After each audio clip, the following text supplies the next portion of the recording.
Mga idol, hindi na nga po nag-aksaya pa ng panahon ng number 1 overall pick na si AJ Debonsa nang magpasikat sa NBA dahil sa pangalawang game nga nito sa Summer League, nagkaroon na naman ito ng napakagandang laro matapos magtala ng 23 points sa kanilang panalo laban sa Kings 104-85. Dahil sa ginawa niyang yan, nag-average na nga sa Summer League ng almost 25 points a game. Pero bagamat napakaganda ng scoring ability nito, ang mas pinakahinahangaan nga sa kanya ang kanyang depensa kasunod ng pagkakaroon ng 2 blocks, 2 steals na hindi man lang siya nag-commit ni isa mang foul. Subalit syempre may ilang bagay ang dapat nitong ayusin, lalo na ang kanyang 3-point shooting. Masyado nga siya ditong nag-i-struggle, masyadong inconsistent.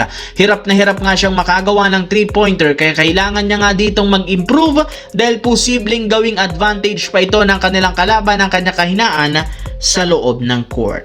Samantala, dito naman tayo.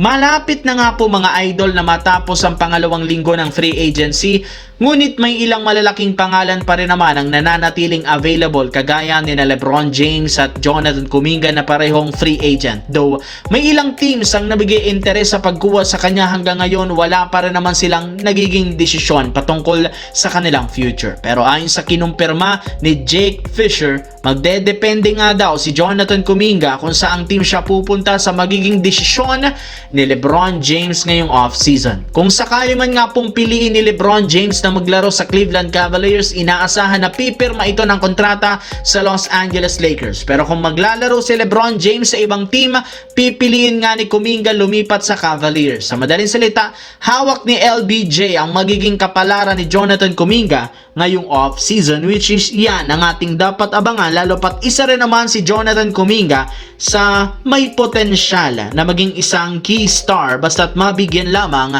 ng sapat na minuto. Sa kabilang banda, naibalita ko nga sa inyo na nagsimula na nga pong i-recruit ni Draymond Green si LeBron James para sumali sa kanilang team. Ayon pa dito, ginawa niya na nga ang lahat para makumbinsi itong pumirma sa kanila ng kontrata. Kahit nga ang kanilang rookie na si Axel Lendeberg inihayag sa interview ang kagustuhang matuto sa kanya. Gusto nga niya itong maging kakampi sa Golden State Warriors.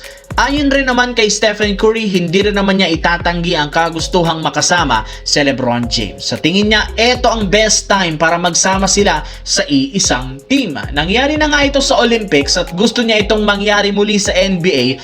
And guess what? Kahit nga ang management umaayon na rin naman sa kanilang kagustuhan matapos nilang kunin ang dating coach ni LeBron James na si Coach Frank Vogel. Ito ang bagong associate head coach ng Golden State. Kung inyo ngang matatandaan, ito ang coach ni LeBron James noon sa Lakers nang nagkampiyon sila taong 2020. Well, isang paraan na ito na gusto nilang sumunod namang pumirma sa kanila si LeBron James.